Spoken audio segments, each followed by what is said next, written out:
Yesterday we have done till example number 20, chapter 6, arithmetic progression. Example number 21. The ratio of sum of m and n terms of an AP. Example number 21 में एक single AP है. Let the first term be A and the common difference be D. कल का recall करके बताइए. Example number 20 में कितनी AP थी?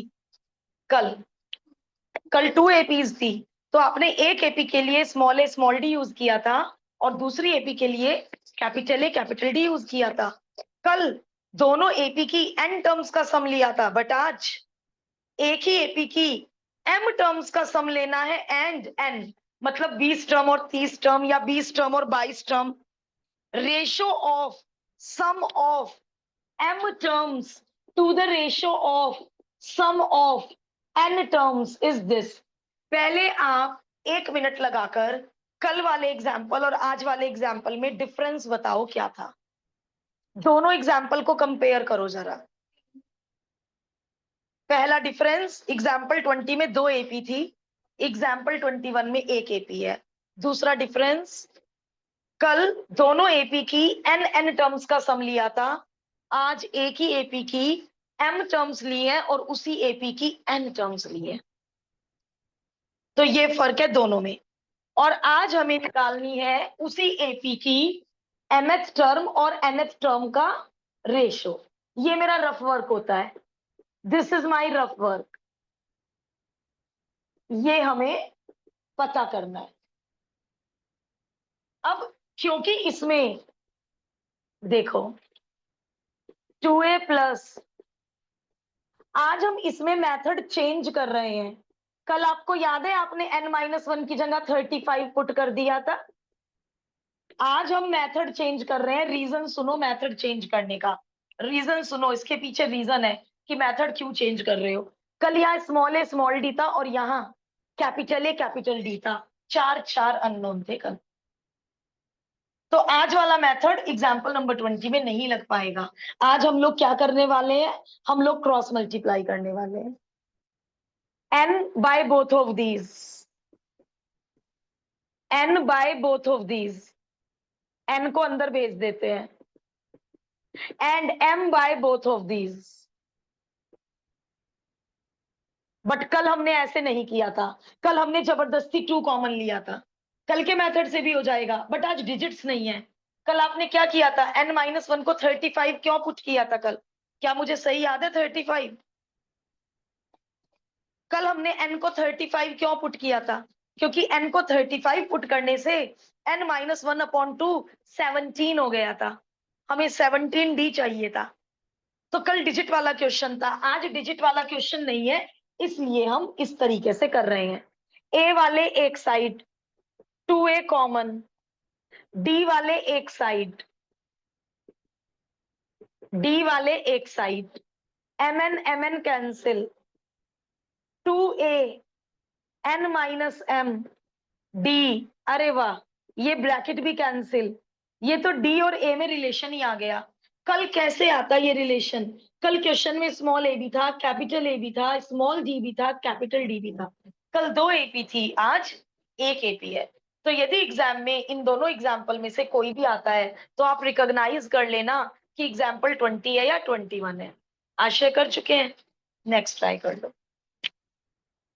अब हमें इसकी वैल्यू निकालनी है, तो अब आप यहां पुट कर दीजिए. इसकी वैल्यू निकालनी है तो आप d की जगह 2a पुट कर दीजिए, d की जगह 2a पुट कर दीजिए.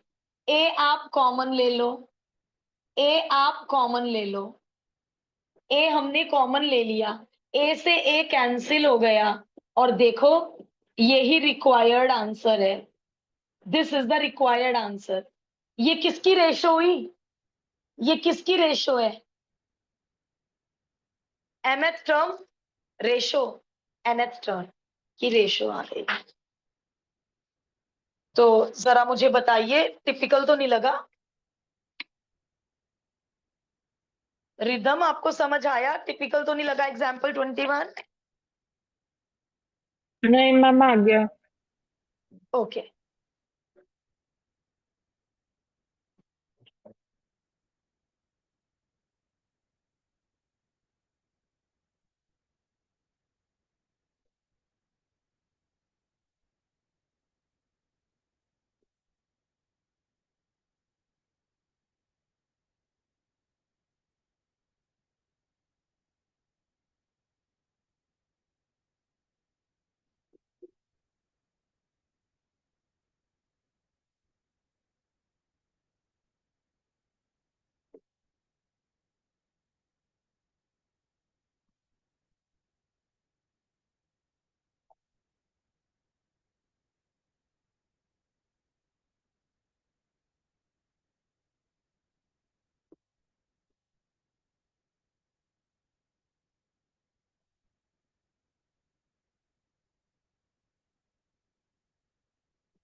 ओके। एग्जाम्पल 22 में आपको स्टार्ट करके देती हूँ, फिर आप मुझसे पहले उसको खत्म करेंगे। What is given?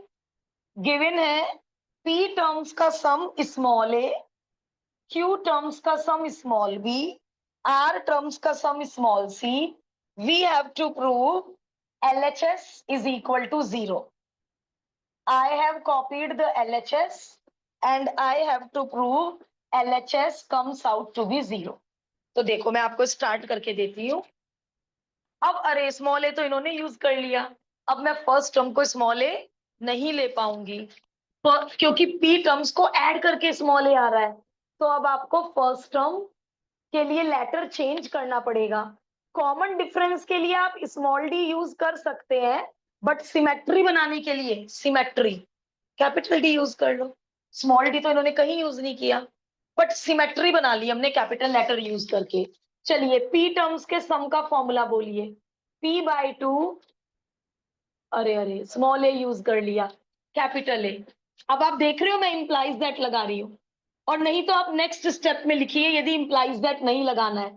Equation imply करती है, इंप्लाई। अब जरा देखना क्या क्या कर रही हूँ, ये स्टेप इंपॉर्टेंट है, यहाँ पे बनाऊंगी मैं स्टार। ये स्टेप इंपॉर्टेंट है। ए बाई पी बनाओ। कैसे बनेगा ए बाई पी?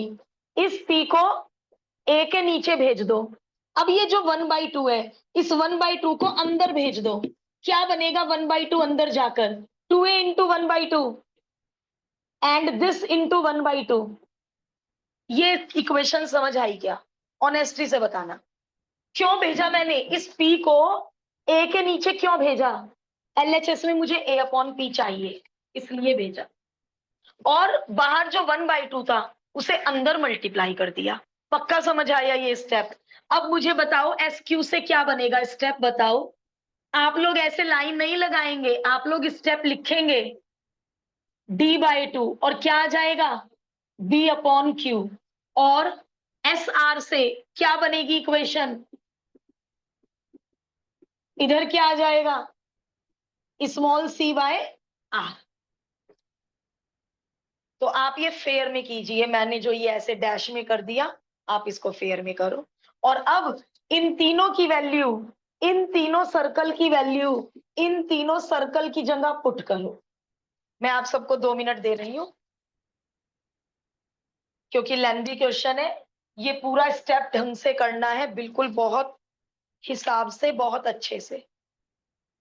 फिर तीनों सर्कल की जगह तीनों सर्कल की वैल्यू पुट करनी है बेटा। डन? अटक रहा है? ओके, इकट्ठे करते हैं, और करने के बाद आपको लगेगा मैम इतना सिंपल था। चलिए भाई, ए अपॉन पी की वैल्यू ए प्लस पी। अब मैं एक गलती करने वाली हूं, जल्दी मेरी गलती पकड़ो। अब आप लोग गलती तो पकड़ लेते हो, बट एग्जाम में करते हैं बच्चे गलती, ब्रैकेट ही गायब है। अभी 12th की कॉपी की मैं चेकिंग कर रही थी, ब्रैकेट ही गायब है। अरे बिना ब्रैकेट के तो सारा मीनिंग ही बदल जाता है, पता नहीं क्यों नहीं बिग ब्रैकेट का यूज करते हैं। चलिए ये मैंने भर दी तीनों सर्कल की वैल्यू, तीनों सर्कल की जगह लैंग्वेज आपको लिखनी आती है, उन्हें 1 2 3 मान लो, और यहाँ यूजिंग 1 2 3 लैंग्वेज सबको लिखनी आती है। अब देखो ध्यान से, a into Q minus R, p minus 1 into Q minus R into D by two, इन तीनों का मल्टीप्लाई। आगे चलो, a into R minus P, और इन तीनों का मल्टीप्लाई। आगे चलो, a into P minus Q, और इन तीनों का मल्टीप्लाई। हाँ एलजेब्रा ज्यादा है तो क्या हुआ, क्लास 6 का एलजेब्रा है। ए वाली टर्म, क्या ए वाली टर्म, ए वाली term, capital A common, bracket में बचा, सब कटेगा, सब कटेगा, डी बाई टू कॉमन, एक टर्म, दो टर्म, तीन टर्म में से डी बाई टू कॉमन। अब बड़ी सावधानी, दिस इंटू दिस लिख के काम नहीं चलेगा। Open, P Q minus P R minus P Q plus R, this into this, Q R minus P Q minus R plus P. हाँ मानती हूं मैं कि मैम बहुत मेहनत है, लेकिन क्या हुआ फिर, क्या हुआ, है तो क्लास 6 का एलजेब्रा, सब कटेगा, पी क्यू से पी क्यू कटेगा, सब कटेगा, चेक कर लो। लो भाई, कितनी स्मूथली आरएचएस आ गई, जरा भी ट्रिक या दिमाग नहीं लगाया। कौन से क्वेश्चन मुश्किल होते हैं जिनमें ट्रिक्स लगे कि मैम ट्रिक कैसे याद आएगी, इसमें तो कोई ट्रिक ही नहीं लगी। और ये कोई ट्रिक कोई है कि वो ट्रिक मैम ए अपॉन पी पता किया, that is not the trick, common sense है वो तो।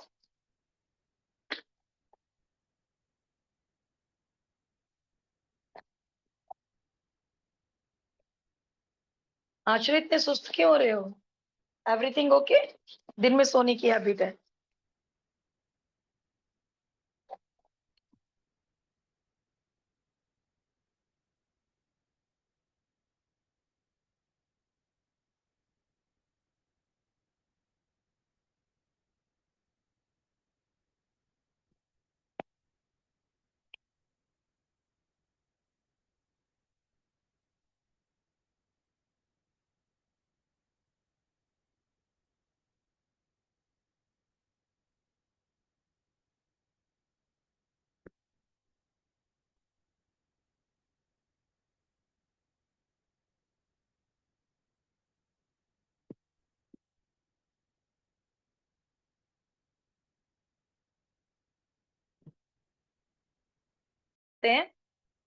आप मुझसे 23 का मेथड समझ लो, 23 24 सेम है। रजत पहले जरा 1 मिनट के लिए, मैं उसे रब नहीं कर रही हूँ, 1 मिनट के लिए 23 देख लो। Prove that A B C are in AP if and only if 1 upon B C, 1 upon C A, 1 upon A B are in AP.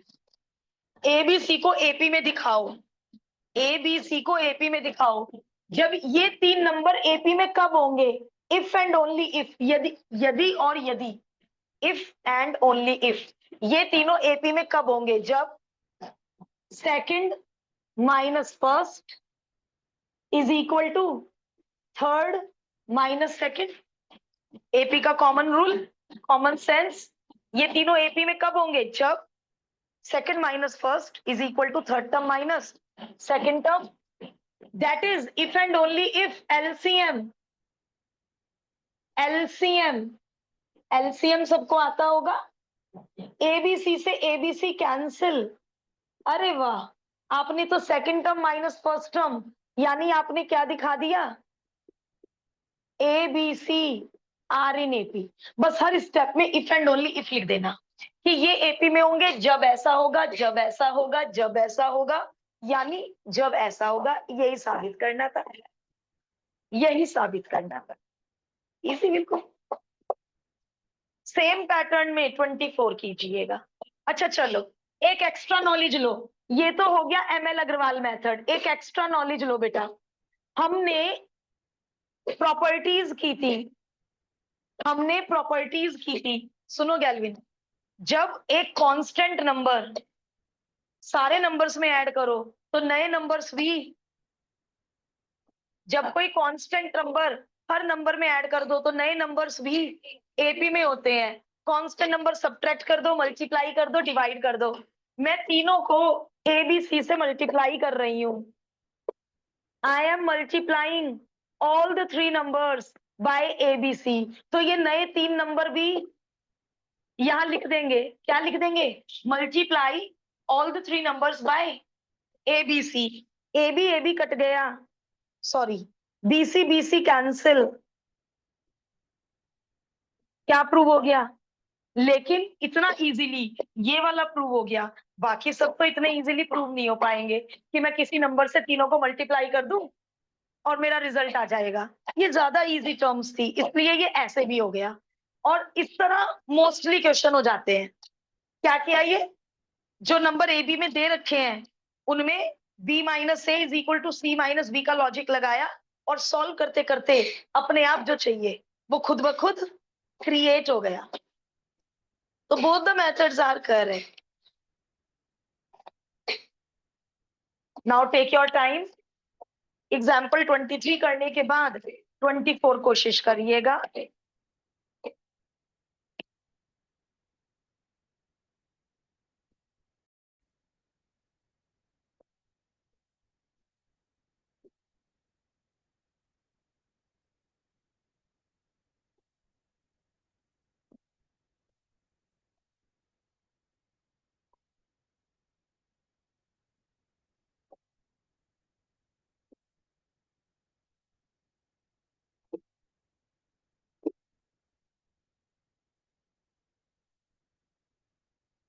जो लोग 24 कर चुके हैं, very very good.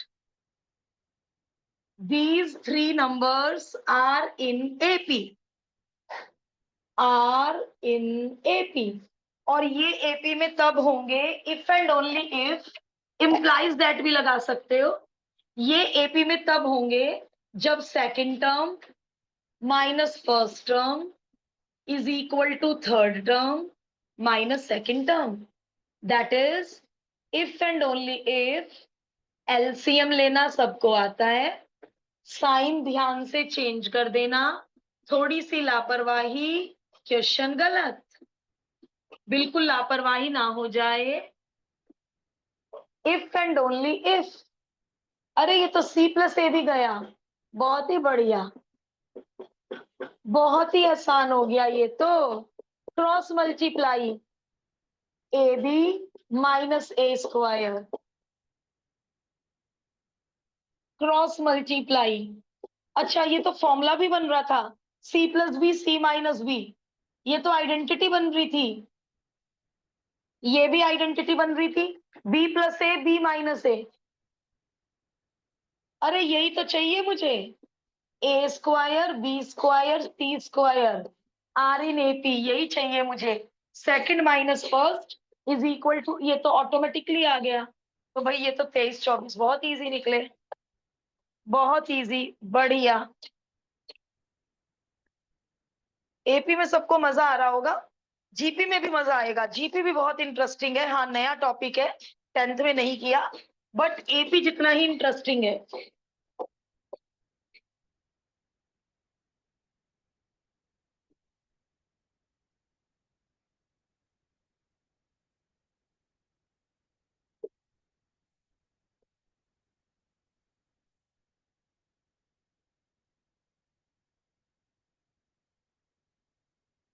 Twenty five का हिंट ले लो। नंबर्स का सम given है बेटा, और तीन नंबर, तो मुझे स्पेशल तीन नंबर सुना दो।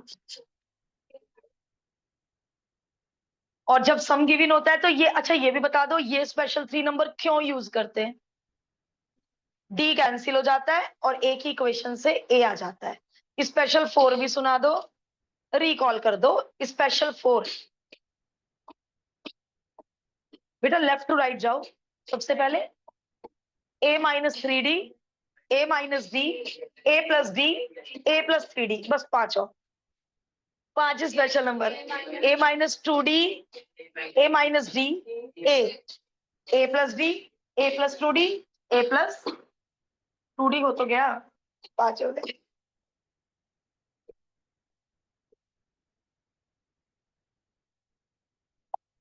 मतलब यदि हम ये ऐसे रिकॉल कर लें, कोई बुराई नहीं है, कितना ही टाइम लग गया रिकॉल करने में।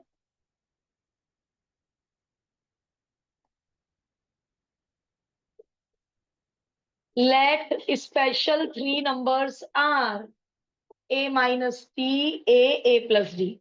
करो, बोर्ड पे होने से पहले करो बेटा, मुझे पूरी उम्मीद है ये आप मुझसे पहले कर लेंगे। You will also feel good, board से पहले करो।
Sum of these numbers is 24.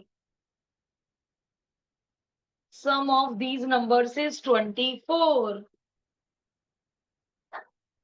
ए आ चुका है, कुछ लोग क्वेश्चन कर चुके हैं, very good. Product is 440। Product product is 440। A is 8, और यहां बन गई identity x plus Y, X minus Y. A is 8। ये क्या 8 से डिवाइड हो रहा है? बिल्कुल हो रहा है। 8 5 जा, 8 5 जा, okay. So D square comes out to be, D square 9 है और फिर डी 3 क्यों लेंगे बेटा, प्लस माइनस क्यों नहीं लेंगे? हाँ, तो अब दो केस बनाओ बेटे, नंबर सेम आएंगे तो भी आप दोनों केस शो करेंगे। A8 D3 the numbers are, when A8 D minus 3 the numbers are, number same आएंगे बट आप दोनों केस शो करेंगे। A minus D, A plus D, A minus D, A plus D. So the three numbers are 5 8 11 या 11 8 5, एक ही तो बात है, एक ही तो बात है।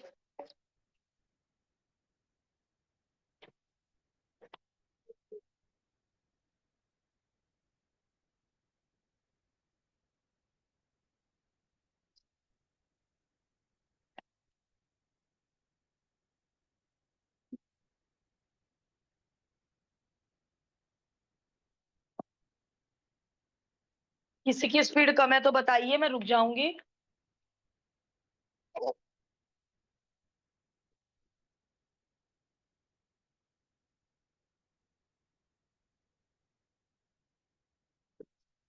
यस, 26 इज इजी वन, और 27 से अच्छे क्वेश्चन शुरू हो गए हैं।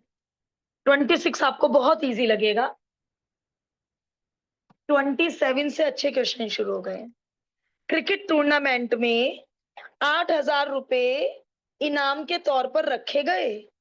जो टीम सबसे लास्ट आएगी उसको 275 रुपीज मिलेंगे,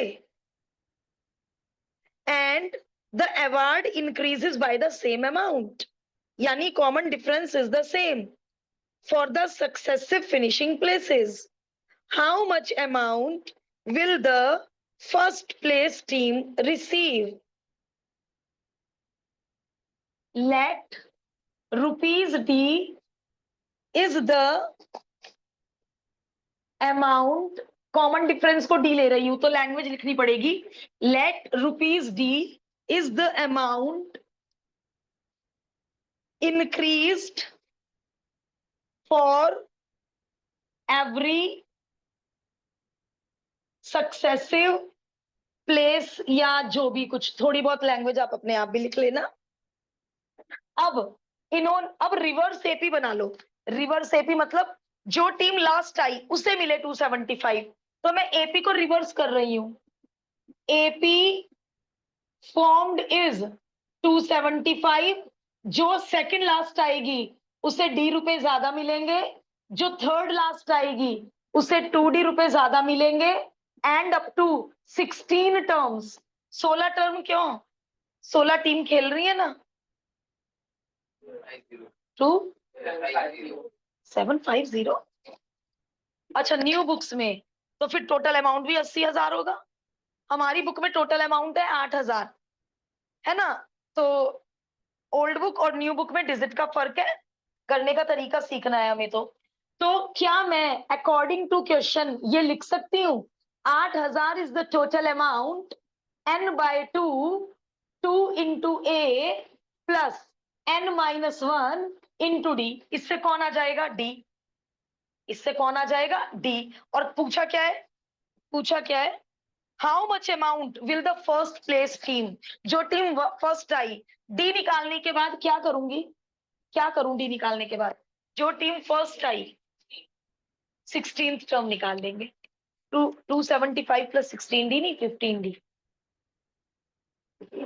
तो फर्स्ट जो 16th टर्म पे आएगी वो टीम फर्स्ट प्लेस पर आएगी।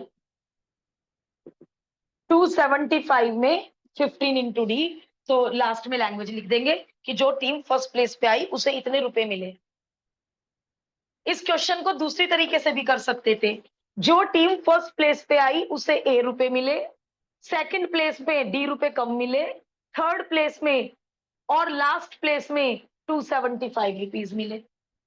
ऐसे भी कर सकते थे यार, ऐसे भी बड़ा इजी पड़ रहा है। 8,000 इज द टोटल अमाउंट, और इसको मैं n/2 first term plus last term, ये लो, ये तो एक ही दम ए आ गया।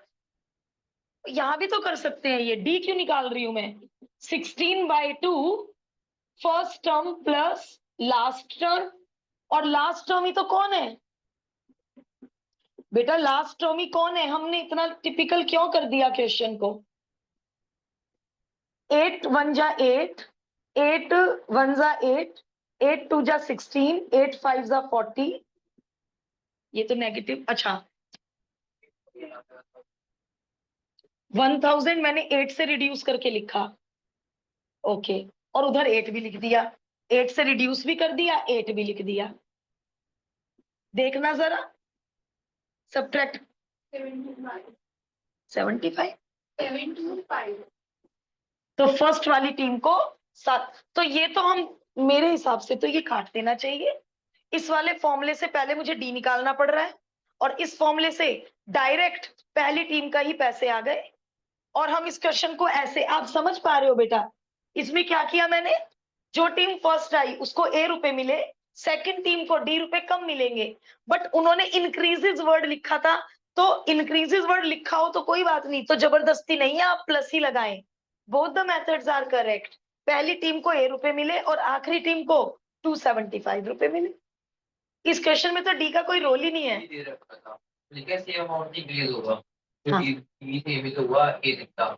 नहीं ना ना ना ना ना ना ना, वो कह रहे हैं कि वो सेम अमाउंट लिखने के बाद उन्होंने आपको ये बताया कि जो पैसे दिए गए हैं वो एपी में दिए गए हैं।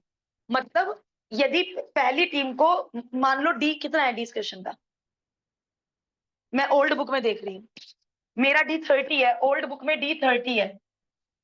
अच्छा, इन्होंने लंबे मेथड से ही किया, ML अग्रवाल ने डी निकाल के किया। क्वेश्चन में ये कोई मांगा है? देख बेटा, डी 30 है, तो वो ये कहना चाह रहे हैं कि जैसे आखिरी टीम को 275 मिला, तो इससे पहली वाली टीम को 30 ज्यादा मिलेंगे, इससे पहली वाली टीम को 30 ज्यादा मिलेंगे, इससे पहले वाली टीम को 30 ज्यादा मिलेंगे। तो वो सेम अमाउंट वर्ड लिख के बच्चे को ये बताना चाह रहे हैं, इशारा दे रहे हैं कि एपी से करो। अभी जीपी भी आएगा ना सिलेबस में, तो आपको एग्जाम में क्या पहचानना पड़ेगा, क्वेश्चन एपी का है या जीपी का है। 10th में ये पंगा ही नहीं था, 10th में तो हमें पता है, अरे भाई क्वेश्चन चैप्टर 5 से है तो एपी का ही होगा। बट अब आपको रिकॉग्नाइज करना पड़ेगा क्वेश्चन एपी का है या जीपी का है। तो इन्होंने सेम अमाउंट वर्ड लिख के बच्चे को ये इशारा दिया कि जो प्राइज मनी की सीक्वेंस बनेगी वो सीक्वेंस एपी में होगी। इन्होंने भी डी निकाला। क्वेश्चन देखो कहीं डी मांगा तो नहीं बेटा, एक बार क्वेश्चन पढ़ते हैं, नहीं मांगा डी, तो इन्होंने ये शॉर्टकट क्यों नहीं किया। चलो इनकी मर्जी, हमारा भी दिमाग पहले ऐसे ही गया था। अब बढ़िया क्वेश्चन शुरू हो गए।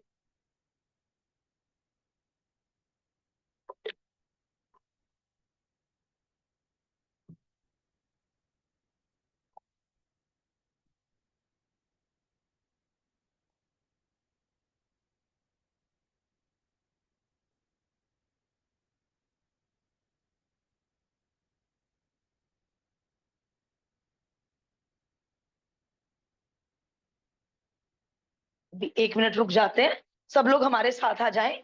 बाकी लोग नेक्स्ट क्वेश्चन की वर्ड प्रॉब्लम को 2 बार पढ़ लो, कुछ अच्छी वर्ड प्रॉब्लम है।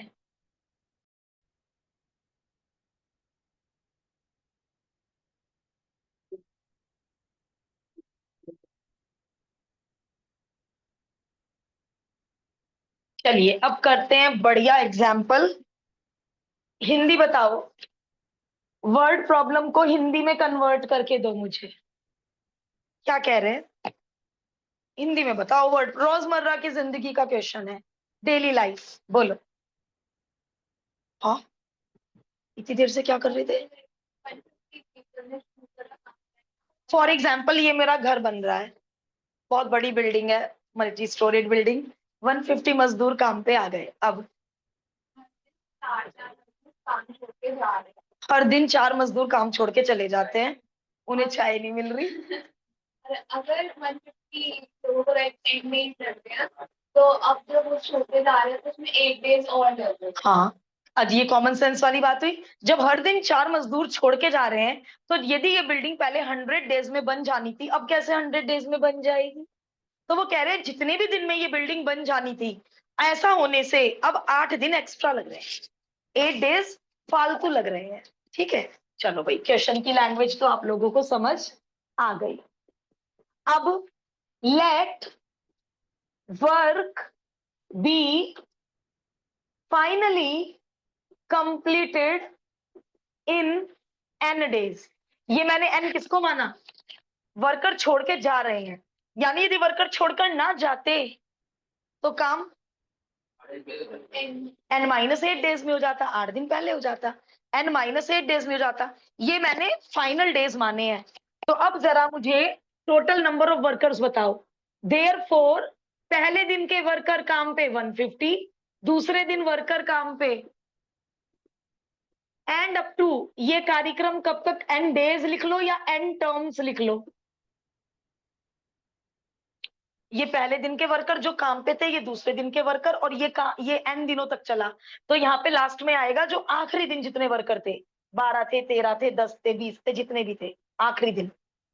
तो अब ये टोटल नंबर ऑफ वर्कर्स बताओ। और ये SN क्या चीज हुई, total number of workers, N/2, 2 into A plus N-1 into D। Common differences, 2 common, 150, 2 तो कॉमन जा चुका है, -2 बचा, 2 से 2 कैंसिल, इक्वेशन 1 बना के छोड़ दो। ठीक है, अब ध्यान से सुनना। Had no worker left the work, then the number of days taken will be N-8। अब क्या अच्छी लैंग्वेज लिखवा दो, इंग्लिश और ग्रामर इनकी। Had 150 workers worked on each day, had 150 workers work on each day. तो वही भाषा हो गई जो मैंने बोला, उसकी अच्छी लैंग्वेज हो गई है कि यदि रोज 150 वर्कर ही काम करें, कोई छोड़ के ना जाए, then work will be completed in, then work will be completed in n-8 days. Therefore total number of workers बताओ, टोटल नंबर ऑफ वर्कर्स, एक दिन में 150 वर्कर काम कर रहे हैं, 2 दिन में 150 इंटू 2, 3 दिन में 150 इंटू n-8, ये total number of workers. Now अब जरा मुझे ये स्टेप समझा दो तो मजा आ जाए। मैंने इक्वेशन 1 और इक्वेशन 2 को इक्वल रखने का डेयर कैसे किया, बस यही इंपॉर्टेंट पॉइंट है समझने का। क्योंकि क्या सेम है, सम सेम क्यों है यही तो पूछ रही हूँ, इक्वल कैसे रखा।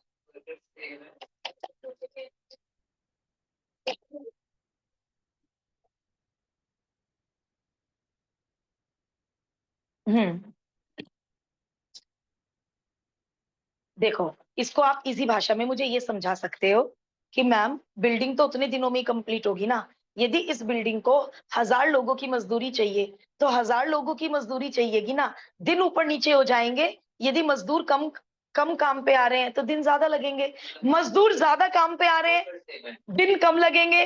जितने वर्कर्स की मजदूरी चाहिए इस बिल्डिंग को बनाने में उतने वर्कर की मजदूरी तो चाहिए ही ना, क्या कम ज्यादा ऊपर नीचे हो सकता है, डेज और वर्कर। वर्कर कम आ रहे हैं दिन ज्यादा लगेंगे, मैं वर्कर ज्यादा बुला लूं, पहले दिन 150 वर्कर, हर दिन 5 वर्कर फालतू बुला लूं तो काम जल्दी पूरा हो जाएगा, लेकिन मजदूरी तो उतनी लगी जितनी लगनी चाहिए, तो इसलिए नंबर ऑफ वर्कर्स को इक्वल रखा है। अब ब्रैकेट खोलो, क्वाड्रेटिक क्वाड्रेटिक बनेगी क्या, ओ भाई क्वाड्रेटिक बन रही है तो फिर 2 आंसर आएंगे इनके, हो जाओ शुरू।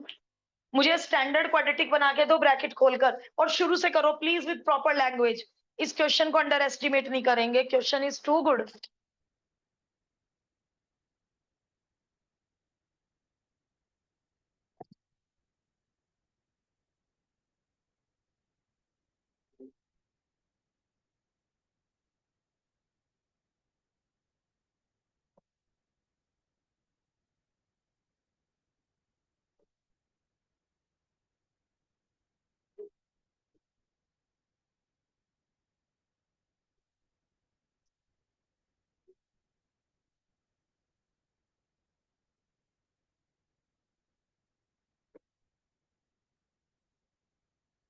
आप में से कोई मुझे स्टैंडर्ड क्वाड्रेटिक बोलिएगा, बुक में से नहीं, अपनी नोटबुक में से।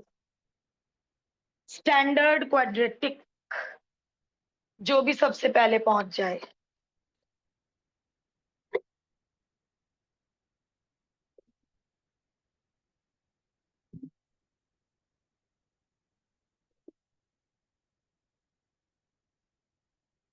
किन्हीं 2 लोगों की मैच हो रही है, करना चाहिए ना, करना चाहिए, जितना सिंपल बनाओगे। अब मुझे फैक्टर बताओगे, 25 24, n कॉमन प्लस 24 कॉमन। अब आगे आप लोगों को पता है एक वैल्यू रख ली जाएगी और एक वैल्यू रिजेक्ट कर दी जाएगी, n कुडंट बी नेगेटिव, तो इसका मतलब वर्कर्स छोड़ के जाने पे 25 दिन में काम फिनिश होगा। क्या बढ़िया क्वेश्चन था।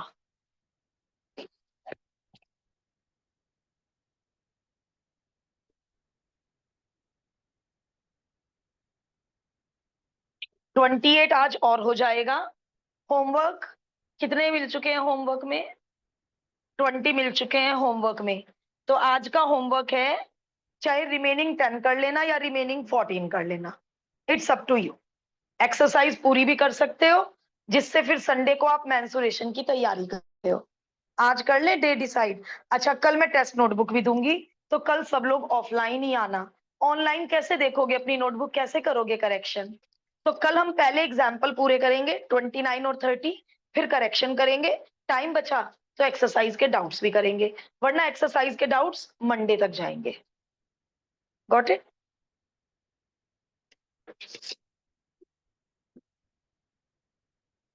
या एक काम और कर सकते हैं, चलो पहले आप करो 28, कल एक्सरसाइज के डाउट्स भी लूंगी, मैं टेस्ट नोटबुक देखती हूँ, मैं अभी दे दूंगी।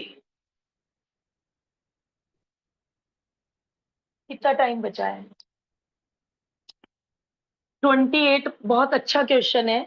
28, 29, 30 एंड एक्सरसाइज, ये हम कल के लिए रख रहे हैं। अब हम करेक्शन आज ही कर रहे हैं। ओके, करेक्शन आज ही कर रहे हैं। आप अपना एपी कर लो बेटा, या मैं आपको क्वेश्चन पेपर दे देती हूँ, आप देख लो क्वेश्चन पेपर। रिदम, शाबाश।